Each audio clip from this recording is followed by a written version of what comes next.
Jessie V. Today I have a story for you called My Strange Breakup. It was just, all in all, very, very weird. And I know you're probably thinking, how is it possible, Jess, that every single guy you've dated has been a weirdo? I honestly don't know. My friends bring this up all the time to me because they're so astonished that every guy I've dated has just turned out to be extremely strange. Maybe it's because I'm strange, so I'm just attracted to strange people. I don't know. So this guy I dated, let's call him James because I'm not going to talk about their real name. His name does start with a J though. That's why I'm going with James. He could be like Jeremy, Julian, Jar Jar Binks, but you will never know. So I was seeing this guy James in grade 10. We had been dating for like 3 weeks, and I wouldn't even call us official because we had never said like, oh, we're boyfriend and girlfriend. So whenever I went to his house, we always went into his basement because he had like a whole gaming station down there and like a whole TV room. Like he had basically his own house down in his basement. And if you guys have seen my creepy neighbor video where I go into a guy's creepy basement, it wasn't like that. The guy in my creepy neighbor video had an unfinished basement with just a million cats walking around, but James, his basement was finished. It actually looked really awesome. I remember that his mom had the cutest dog. I don't know what they're called. They have a million like rolls on their back. They look like a rolled up towel.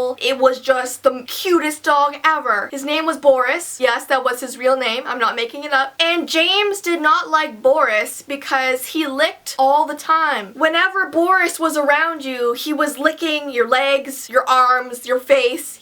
That's just what he did. Boris just loved everyone. Like there was times where James and I would watch a movie on a couch together and Boris would like squeeze in between us and just sit there. He didn't care if he was third wheeling. He just wanted love. But seriously, all in all, James was a really sweet guy. He was just extremely clingy. And I've had this problem with guys before, and it's just a huge turn off because especially at the time in grade 10, I was such an independent person and I wasn't looking for like a long-term relationship at that point. I wasn't looking for a guy to be a huge part of my life. I had other priorities and a clingy guy was not one of them. Like I remember one time I had to use the washroom. So I went upstairs in his house, I used the washroom, and on my way out I saw his mom upstairs. So I was talking to his mom for like 10 minutes. And he goes upstairs and he's like, oh my gosh, Jess, I thought something happened to you. You didn't come back down. I thought maybe you like passed out in the washroom. And like then he would text me every second of the day, ask me what I'm doing, ask me exactly where I am, who I'm with. And he'd want me to Skype him every night. And I remember there's this one point where he asked me to keep my webcam on the entire night while I was sleeping. And I was like, what? I don't think so. Like, isn't that creepy? That's so creepy. Like, no one is gonna watch me while I sleep. This other weird thing that he did was he made a separate account for me at his bank, and he'd put some of the money that he earned into this account and told me that whenever I needed money, I could just take it out of this account. And I was like, wait, what? Like, I've been seeing you for like 3 weeks and you're already giving me like a bank account? That doesn't even happen if you're dating someone for like 3 years. Like, what? Or like ever, unless you're married to somebody. And I'm sure a lot of you are like, that's awesome, Jess. Why wouldn't you take his money? No, I'm not like that. I'm not gonna take his hard-earned money. And plus, that would just encourage him. He'd think that like, I'm okay with that. Like,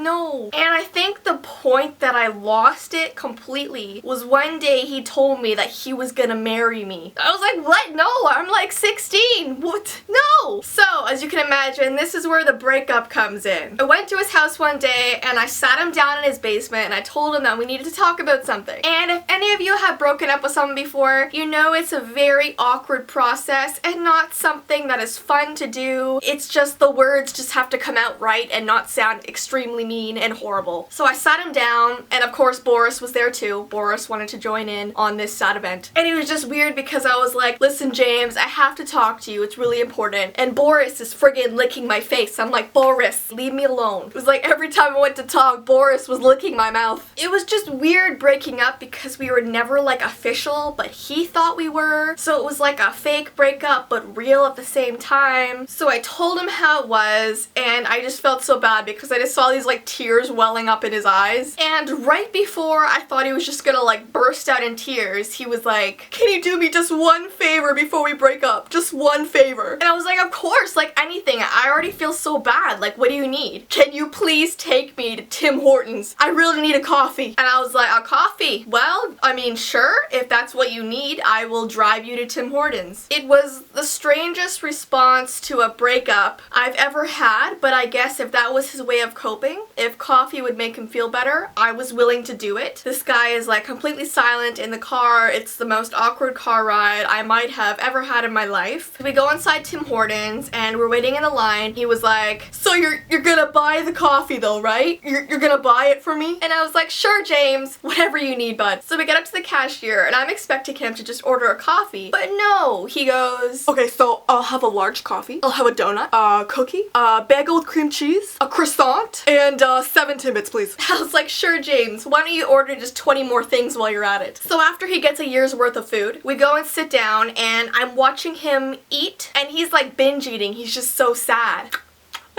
I can't believe it. So after he's done eating, we go back and we're walking out to my car. He stops me and he tells me that he really wants a cigarette. And I was like, but James, you don't smoke. You've never smoked in your life." "Yeah, but I want one now. That this is a good time to have one. I want one now." "Well, I don't smoke either, so I don't have a cigarette." "Well, someone will. There is someone around here who will." And he goes up to this guy who's smoking outside of Tim Hortons and begs him for a cigarette. And the man he's asking looks completely horrified because this guy's like crying, but he gives James a cigarette and James comes back over to me, and because he's never smoked one before, he's coughing and crying at the same time. It's actually quite a strange sight. "Jess, I love you."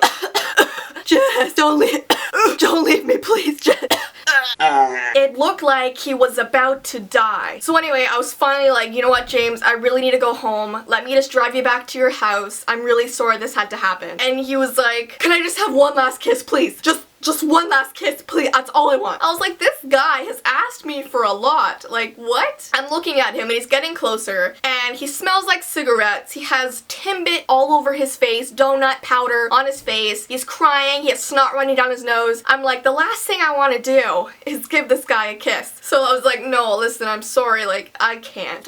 I can't. But let me drive you home." "You know what? No, I don't want to get in the car with you, okay? I'm just gonna sit here and not move." And he sits down on the road in front of Tim Hortons. And I was like, if that's what you want, I mean, it wasn't my place to argue with this guy anymore. We weren't together. It was just a weird situation. So I said goodbye. I got in my car and I went home. And I honestly never heard from this guy again. So I feel bad, but I think it was a good decision on my part, as you guys can see. Anyways, that is the end of V-Time for today. I hope you guys enjoyed it. My Twitter, my Instagram, and my Snapchat are in the description, so follow! And until next time, guys, bye!